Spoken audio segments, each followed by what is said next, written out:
Et il a dit, et rien ne vous sera impossible. Jésus n'a jamais menti à personne.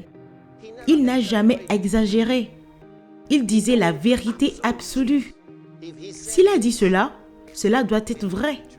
Si vous avez la foi et parlez à la montagne, il a dit qu'elle vous obéira. Cela signifie qu'il n'y a aucune blessure dans votre corps qui ne puisse être guérie. Rien ne peut être changé. Vous pouvez changer votre vie. C'est la partie la plus excitante. Vous pouvez simplement sortir de la misère. Vous pouvez simplement vous débarrasser de la douleur. Vous pouvez simplement vous débarrasser de la maladie. Sortez simplement de la pauvreté. Sortez de la malchance. Et sortez simplement de tout ce qui vous dénigre, tout ce qui n'est pas bon et entrez dans une vie meilleure et prospère du jour au lendemain. Alléluia! Du jour au lendemain. Vous pouvez simplement devenir un autre homme du jour au lendemain en aidant les gens à découvrir qui ils sont et ce qu'ils peuvent faire. Et quand ils découvrent cela, ils deviennent grands et leurs bouches sont remplies de témoignages sur la grandeur de Dieu. C'est ce que j'aime voir. Les richesses ne sont pas dans les choses. Les richesses et la prospérité sont en vous. Le jour où vous comprendrez cela,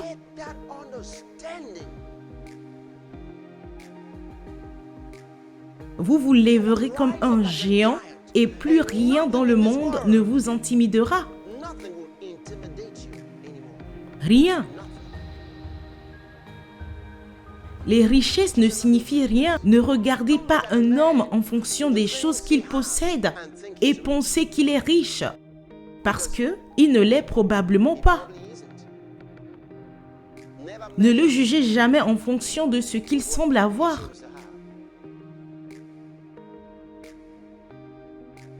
Dites, je suis riche. Regardez-vous à nouveau. Dites, je suis riche. Alléluia. Merci Seigneur Jésus. Gloire à Dieu. Alléluia. Dites, je sais qui je suis. Ouais. Voyez la parole de Dieu. La Bible dit qu'il nous a conduits dans un vaste lieu. Une autre version dit, dans un lieu de richesse. Il ne va pas nous y amener. Il nous y a déjà conduits. Et tout ce que nous avons à faire, c'est d'ouvrir nos yeux et de voir toutes les merveilleuses choses avec lesquelles Dieu nous a bénis dans le domaine de l'esprit. Prenez la parole de Dieu et chargez-vous-en. Chargez-vous-en et commencez à les proclamer. Alléluia. Oh, gloire. Ensuite, sortez et commencez à proclamer publiquement ce que vous avez. Commencez à dire ce que vous avez. Ils peuvent vous regarder et penser que vous êtes fou, mais c'est leur façon d'être. Quand vous dites, vous savez, je viens d'une famille pauvre, je suis pauvre, je n'ai rien, c'est vrai. C'est vrai, ça leur plaît, parce qu'ils vous évaluent en fonction de ce qu'ils voient. Un pauvre n'a pas de frère. Même lui ne le dirait pas. Et moi alors, je suis ton frère. Tu dis, tu sais, je suis pauvre. Le pauvre n'a pas de frère. Même ton ami dira que c'est vrai. Il ne peut même pas dire, mais je suis ton frère. Il essaie de te dire qu'il ne peut même pas être ton frère. Mais si tu reviens et que tu dis « Hey, bonjour !» le son de ta voix le dérangera. Parce que les pauvres ne parlent pas avec joie. Non, ils ne parlent jamais avec joie. Toujours à se plaindre. Toujours à se plaindre. Et ils ont des rides d'inquiétude. Ils ont toujours l'air plus vieux que leur âge réel.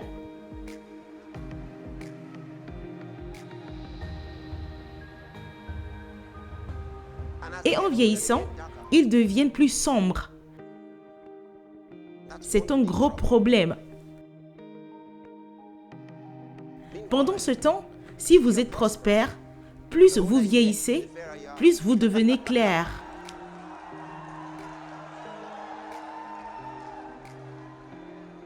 Eh bien, je peux voir sur certains visages, vous vous demandez, est-ce que tout le monde doit être clair parce que vous êtes clair? Détendez-vous.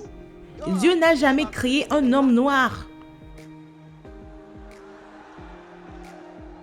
Eh bien, c'est la vérité. Vous ferez mieux de le croire. Dieu n'a jamais fait un homme noir.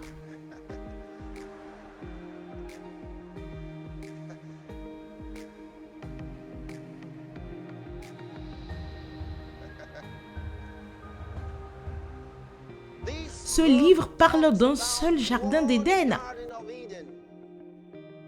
pas deux. Un Adam et une Ève. Et dire que nous venons tous d'eux, est-ce exact?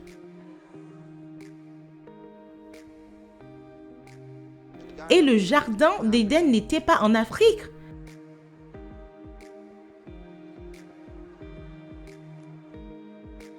Alors, quand il vous appelle africain et tout ça, dites, ouais, je vis en Afrique. Je suis né en Afrique. Je suis fier d'être africain. Vous comprenez?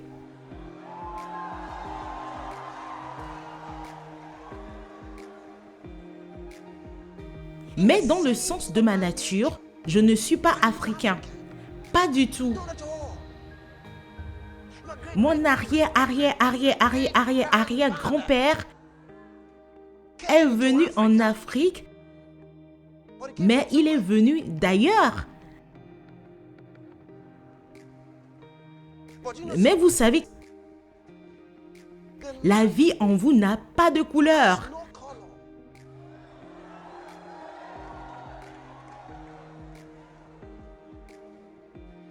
Et c'est ça qui fait trembler le monde, vous comprenez?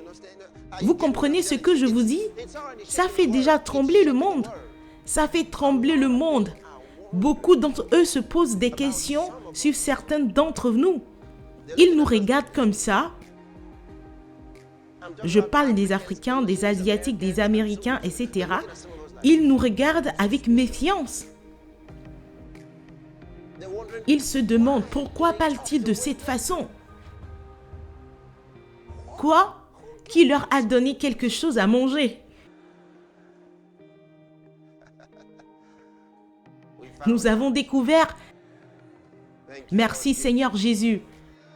Ouais, nous avons découvert. Nous avons découvert que la couleur de votre peau n'a rien à voir avec votre nature. Gloire à Dieu. Nous avons découvert que n'importe qui peut être n'importe quoi avec ça. Jésus l'a dit. Et Jésus n'a jamais menti à personne. Et Jésus n'était pas noir. Donc, il n'essayait pas d'aider les gens noirs. Il disait simplement la vérité pour tout le monde. Amen. Ce qui signifie que n'importe qui peut utiliser son chien et se sortir des ennuis. Peu importe que tu sois né dans une hutte. Peu importe. Ça n'a rien à voir avec ça. Chaque jour, tu te regardes dans le miroir et tu dis, Père, au nom de Jésus-Christ, je refuse d'être pauvre. Je ne vais pas vivre une vie médiocre. Tu parles au gars de l'autre côté du miroir. C'est ton reflet.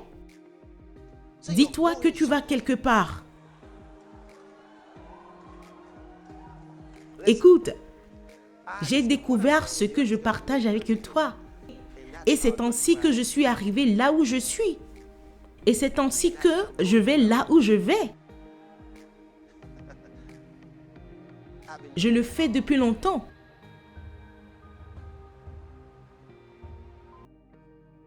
Je me tiens là et je dis, personne ne peut te stopper. Personne.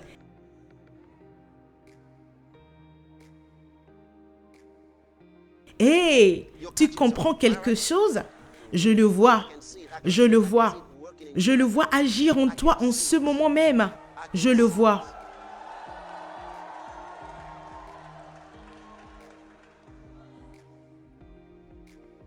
Je le vois. Je dis que je vais parrainer l'évangile dans les nations du monde. Je vais le faire. Par Dieu, je le ferai.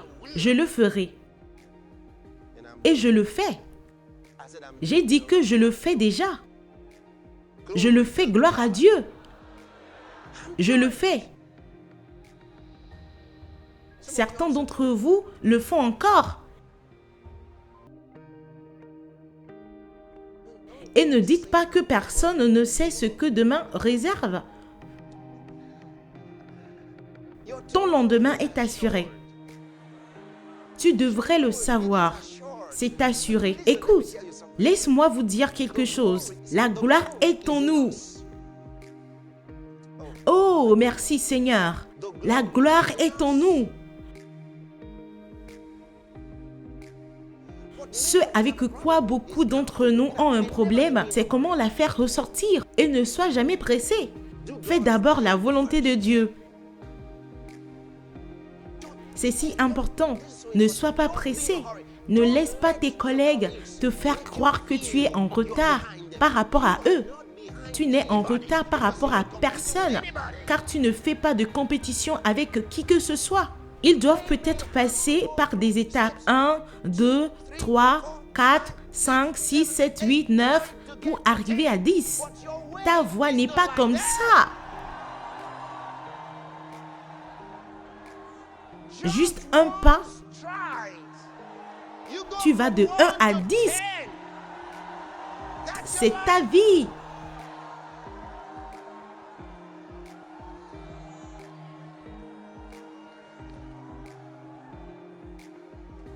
C'est la raison pour laquelle je ne peux envier qui que ce soit.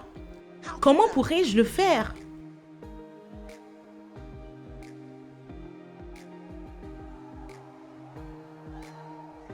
Je veux dire, beaucoup d'entre nous ont entendu aujourd'hui qu'il y a le plus jeune titulaire d'une mention très bien diplômé en mathématiques du Royaume-Uni. Beaucoup d'entre nous ont entendu cela aujourd'hui, n'est-ce pas? À 15 ans, un record mondial. Et pendant un instant, j'essayais de calculer comment quelqu'un de 15 ans, je veux dire, et l'école secondaire alors, je me suis dit, hé, arrête, Dieu peut tout faire. Il peut tout faire. Dieu peut tout faire. Eh bien, il ne croit pas en Dieu. Et ce que Jésus a dit ici n'était pas destiné aux chrétiens. Laissez-moi le relire. Évangile de Saint Matthieu, chapitre 18, le verset. Évangile de Saint Matthieu 18, chapitre 17. Combien d'entre vous savent que les disciples n'étaient pas nés de nouveau dans l'évangile de Saint Matthieu, chapitre 17? Et ils n'étaient pas nés de nouveau. Et pourtant, Jésus a dit, si vous aviez de la foi comme une graine de sénévé, vous direz à cette montagne de partir d'ici pour aller là-bas. Et elle partirait. Et rien ne vous serait impossible. Et ils n'étaient pas chrétiens en ce moment. Ils n'avaient pas la vie éternelle à cette époque de leur histoire. Ils vivaient sous l'ancienne alliance.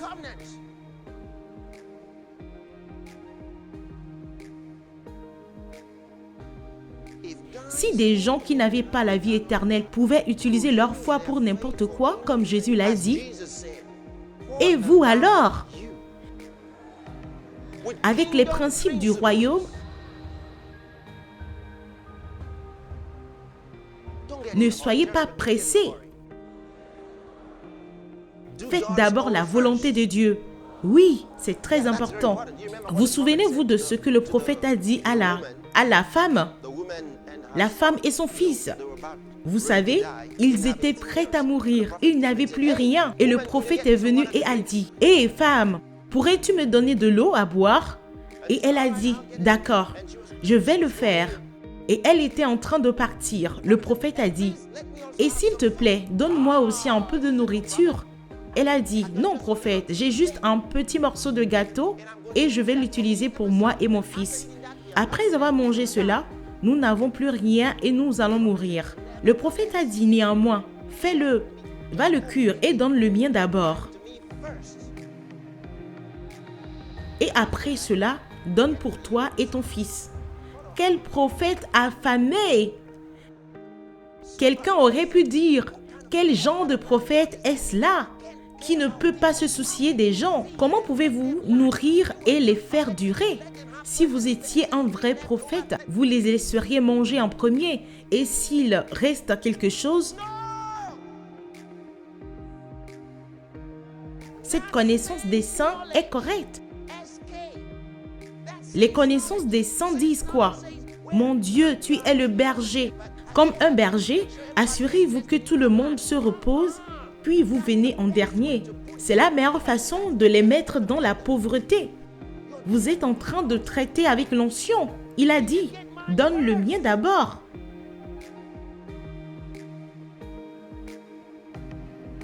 Car ainsi dit le Seigneur, tu n'auras pas faim jusqu'à ce que la pluie arrive. Et devinez quoi? Tout ce qui restait a augmenté. Tout cela a grossi jusqu'à ce que la famine soit terminée. Il ne manquait de rien.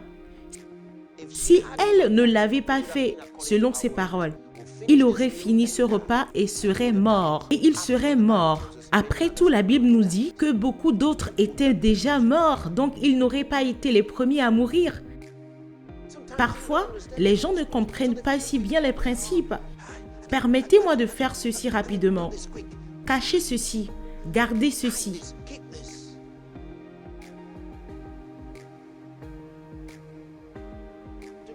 Faites d'abord ce qui est à Dieu. Ne soyez pas pressés, car au moment où Dieu vous bénit, vous regardez celui qui est devant pendant que les autres essaient d'arriver là-bas. Ils étaient devant vous, vous étiez en retard et ils avançaient. Et ils vous regardaient et disaient, tu es encore loin.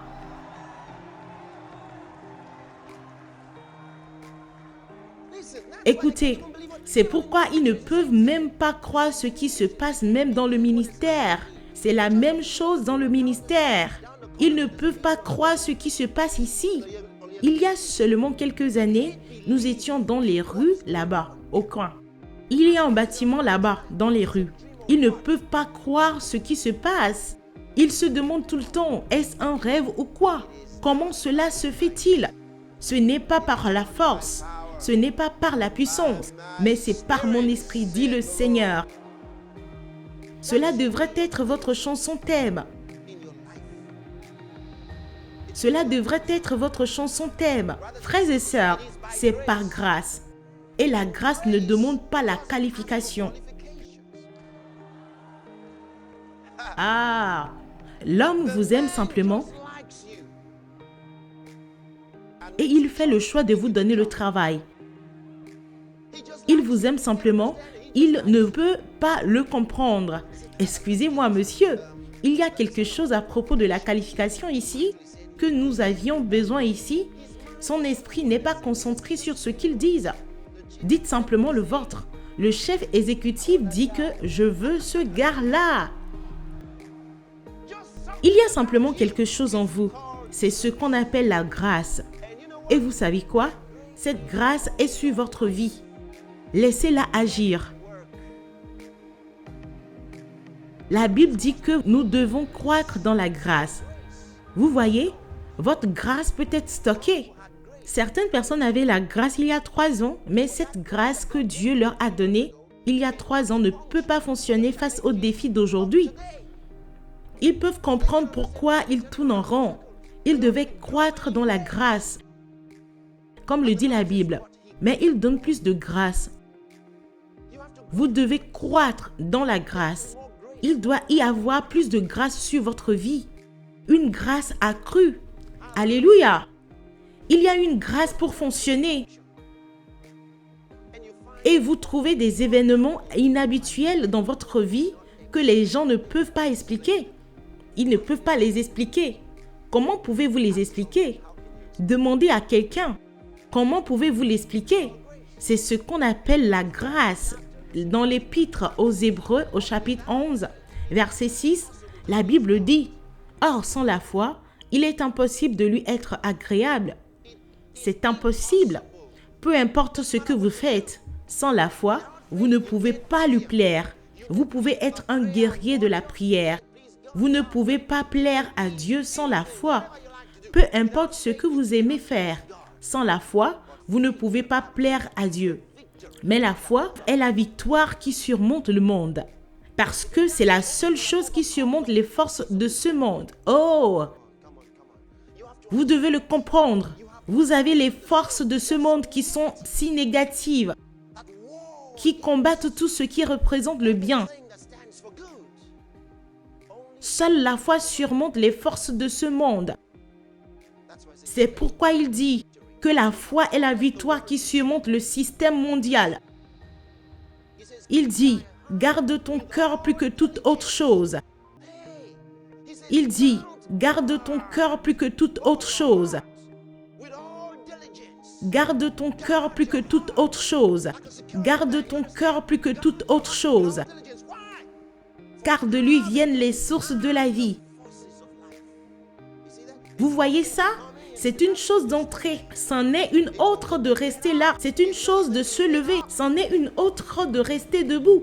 Vous savez, vous vous réveillez et votre tête est lourde. Vous avez froid, c'est tout frisqué. Oh mon Dieu! Et puis c'est le paludisme. Non, je suis ce que Dieu dit que je suis. Vous savez, vous parlez la parole de Dieu dans votre cœur. Je peux le faire. Je peux le faire. Je peux tout faire par Christ qui me fortifie. Je peux le faire. Je peux. Je peux. Je sais qui je suis. J'ai trouvé ma place. Je suis un homme prospère. Vous voyez? N'attendez pas que certains viennent dire